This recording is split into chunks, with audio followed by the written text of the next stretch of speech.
इसमें जाओ दोबारा पढ़ें any amount paid by a bank to a person maintaining a profit और लॉस शेयरिंग अकाउंट और a deposit account.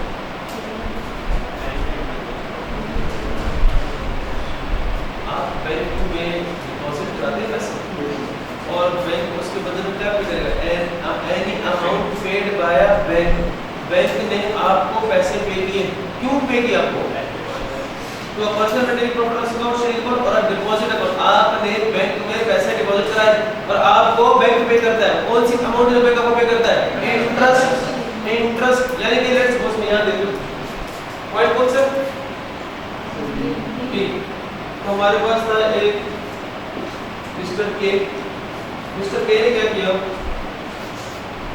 Invested rupees 2 lakh into MCB bank and बाद में क्या हुआ? MCB bank paid interest of rupees 5000 to Mister K. Mister K लिए 5000 क्या है? Income है। बैंक के लिए 5000 क्या है? एक्सपेंस है। क्या बैंक को ये 5000 एक्सपेंस माइनस करने की इजाजत है या नहीं है? है इजाजत। ये हो गया पॉइंट, इजाजत है। तो यानी कि जब एमसीबी अपने बुक्स मेंटेन कर रहा होगा तो वहां हमें क्या नजर आएगा? इंटरेस्ट इनकम या एक्सपेंस? 5000, ये 5000 एमसीबी को माइनस करने की इजाजत है। अलाउ डिडक्शन अलाउ, ठीक है। बस ये सिंपल होता है। बैंक पैसे में कराते हैं ना, हमें इंटरेस्ट आता है, हमारे लिए इनकम, बैंक के लिए क्या है? एक्सपेंस। क्या बैंक अपने इनकम से माइनस करेगा? बिल्कुल करेगा माइनस एक्सपेंस। अगर books of lesson the financial cost session पहले मैं स्क्रीन पर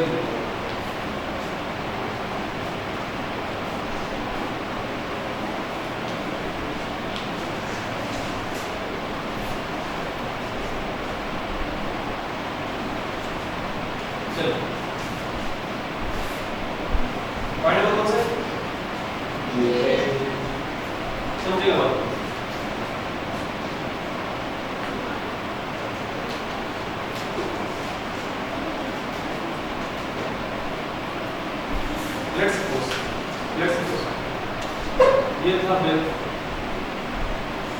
और ये था डॉलर्स। अब किसने किसको एसेट खरीद दिया? बैंक ने एसेट खरीद कर दे दिया किसको? डॉलर्स वालों को। अच्छा सुनिए, तो बैंक क्या कहलाएगा? लेसन। और डॉलर्स वाले क्या कहलाएंगे? लेसी।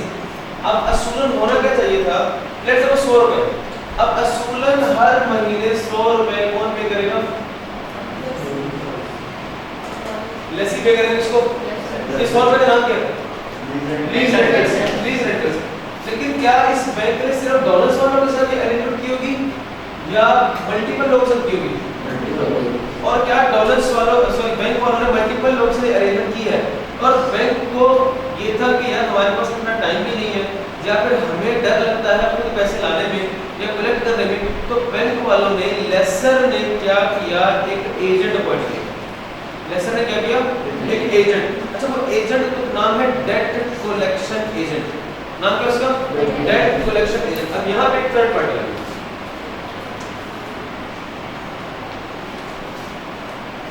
इसका नाम क्या है?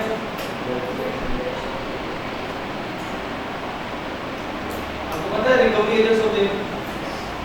अच्छा इसका एक और नाम भी SPV, special purpose vehicle. SPV special purpose vehicle. अब होगा क्या? ये अपॉइंट क्यों किया गया? अमाउंट को सिक्योर करने के लिए कि सिक्योरिटी के साथ सिक्योरली अमाउंट हम तक आ जाए। अब क्या होगा? लेसी पे करेगा किसको? डेट कलेक्शन एजेंट को। और डेट कलेक्शन एजेंट पे करेगा किसको? लेसर को। इसमें डेट कलेक्शन एजेंट का फायदा क्या है? कमीशन लेगा। कमीशन लेगा। लेट्स अज्यूम यहाँ कितने रुपए लेसी ने पे किए? 100। यहाँ कितने रुपए लेट्स पे मिले लेसर को? 98 रुपीस। टू क्या गया?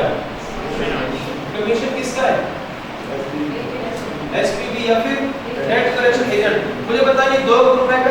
किसका हो रहा है? लेसर का या लेसी का? लेसर का। तो लिखे यहाँ पे ₹2 इज एक्सपेंस ऑफ लेसर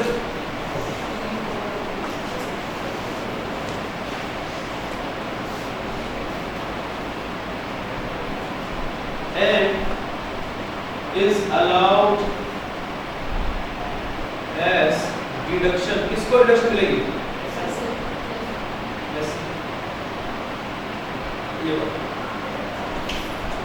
ये कंसेप्ट है। इस ₹2 का नाम लिखिए, कॉस्ट ऑफ सिक्योरिंग रिसीवेबल। इस ₹2 का नाम लिखिए, cost of securing receivable.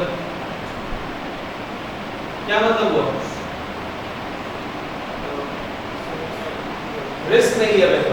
Bank ने का ₹2 कमीशन लगे थे, लेकिन हिफाजत में पैसे तक पहुंच गए, तो रिसीवर को महफूज रखने के लिए ये ₹2 कमीशन मिला।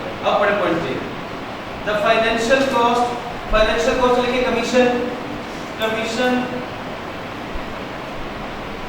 लिखिए commission paid to SPV. Commission paid to SPV.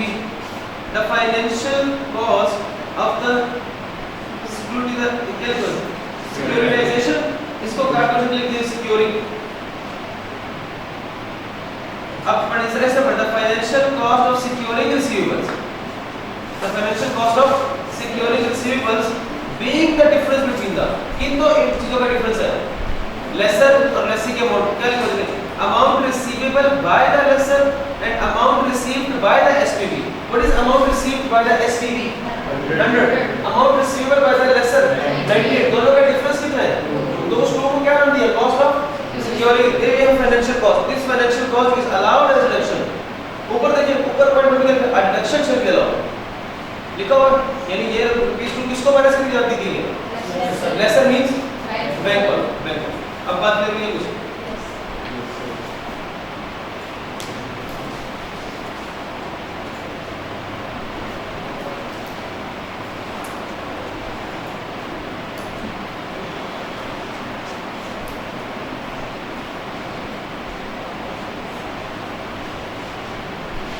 Point number कौन सा का? EFG निहायत आसान बात है। देखिए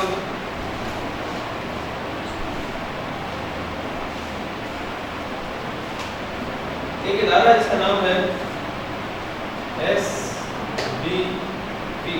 कौन सा इदारा है?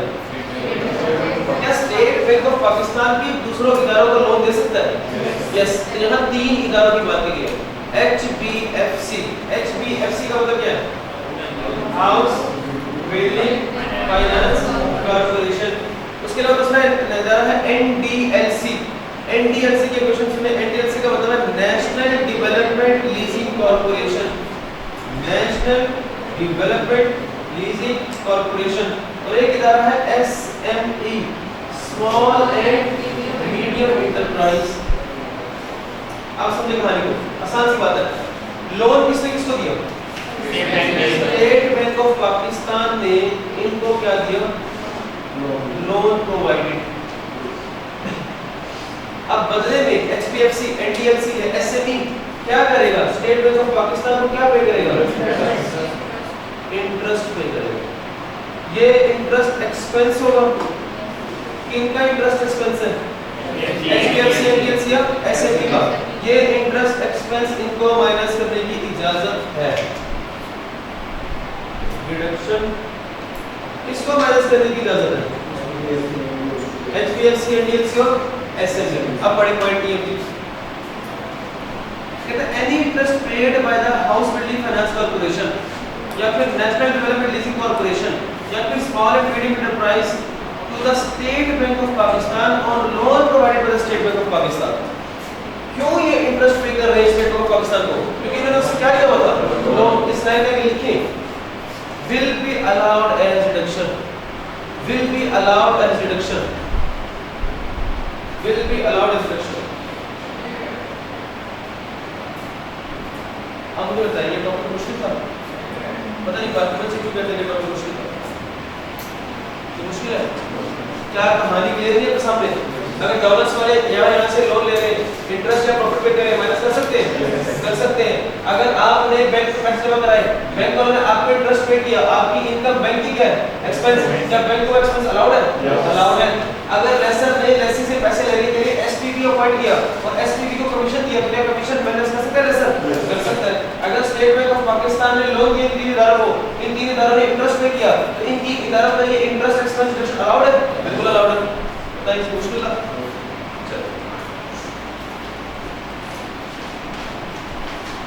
आज है the disposal and acquisition of asset. Acquisition का मतलब कि परचेज, पता भी होगा आपको। नेक्स्ट टॉपिक ये है ना। अच्छा, अब ये थ्योरेटिकली इंपॉर्टेंट, ये न्यूमेरिकल टोटली थ्योरेटिकल है और ये आ सकता है। कैसे आ सकता है? वो कहेगा in the context of income tax ordinance 2001 define disposal, in the context of income tax ordinance 2001 define acquisition. तो आपकी आ भी चुका है डिस्पोजल की डेफिनेशन ज्यादा इंपॉर्टेंट है। अच्छा, हमें ये पता है कि डिस्पोजल किस किस को कहते हैं, मुझे बताओ। क्या बेचना डिस्पोजल है? क्या डिस्ट्रॉय करना डिस्पोजल है? क्या एक्सचेंज डिस्पोजल है? क्या डिस्ट्रॉयड बाय फायर डिस्पोजल है? क्या थेफ्ट डिस्पोजल है? तो यही इवेंट्स याद रखने बस, अपनी वर्डिंग में लिखेंगे। इवेंट्स को कुछ पढ़े जरा डिस्पोजल में। An asset will be considered as disposed of when its ownership comes to an end. पहली बात, पहला ही हो गया, ownership comes to an end. Ownership comes to an end including when it is up to पढ़े sold, exchanged, transferred, distributed, cancelled, destroyed, lost, expired, surrendered। Total कितने हो गए? 10 ownership comes to an end 10 है। 2 minute करो, 10 नाम याद रखो, 10 के 10 नाम याद रखो।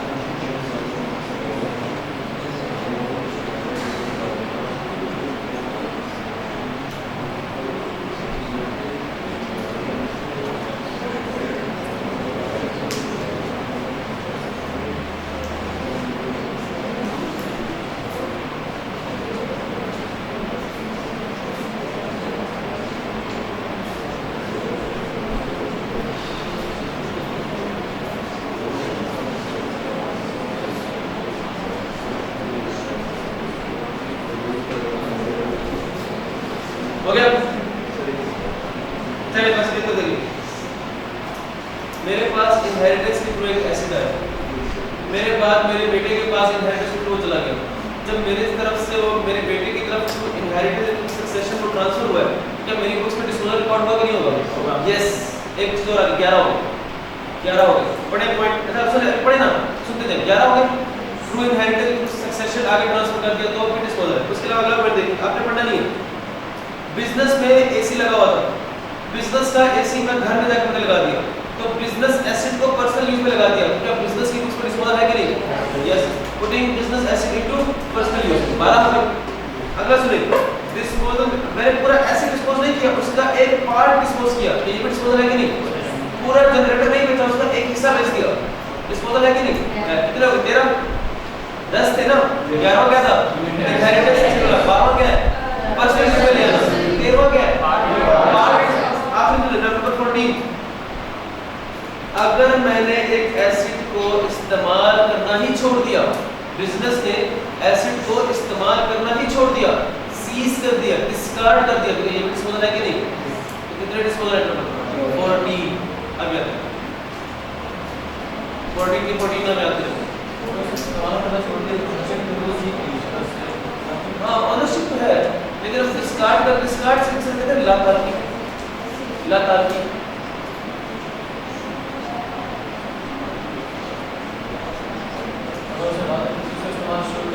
नहीं, हम डिस्कार्ड तभी करते जब वो कंप्लीटली डेफिनेशन रहता है, सिर्फ फुली डेफिनेशन एक्सेस नहीं होते, तो इस तरह की बात है। उसको दोबारा फॉर्मूला तो नहीं कर सकते ना, फर्क होता है।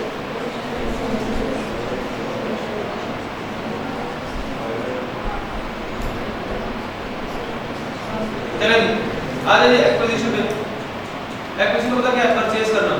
क्या क्या कहता है? Time of acquisition of an asset is the time when a person begins to own it. अच्छा, ownership comes to an disposal, ownership आ गई, purchase, including time for grant of right. अगर ओनरशिप आ जाए या ग्रांट ऑफ राइट का मतलब होता है इस्तेमाल करने का राइट आ जाए, ग्रांट ऑफ राइट आपको दे दिया, तब भी आपके क्या रहेगा? आपका परचेज है। उसको मिक्स मत करना लेसर लेसर के साथ। लेसर लेसर मिक्स मत करना, वो लीज पे दिया गया था, वो लीज पे दिया गया था, यहाँ आपको इस्तेमाल करके दे दिया। The application of a personal asset to business use shall be considered as an acquisition when the asset is put to business use। क्या मतलब है? घर वाला एसी बिजनेस में ले आए तो बिजनेस का एसेट, और किस दिन से बिजनेस का एसेट, जिस दिन से बिजनेस में ले आए, ये समझ है। कहता है बिजनेस एसेट किसे कहते हैं और पर्सनल एसेट किसे कहते हैं, देख लीजिएगा in this section. Business asset means an asset held wholly or partly for use in business, और अदर एक्चुअली में wholly partly होता है, including stock in trade and depreciable asset, whereas personal asset means an asset held wholly for personal use। जो asset पूरा का पूरा घर में इस्तेमाल हो रहा है वो पर्सनल है, जो आधा घर और आधा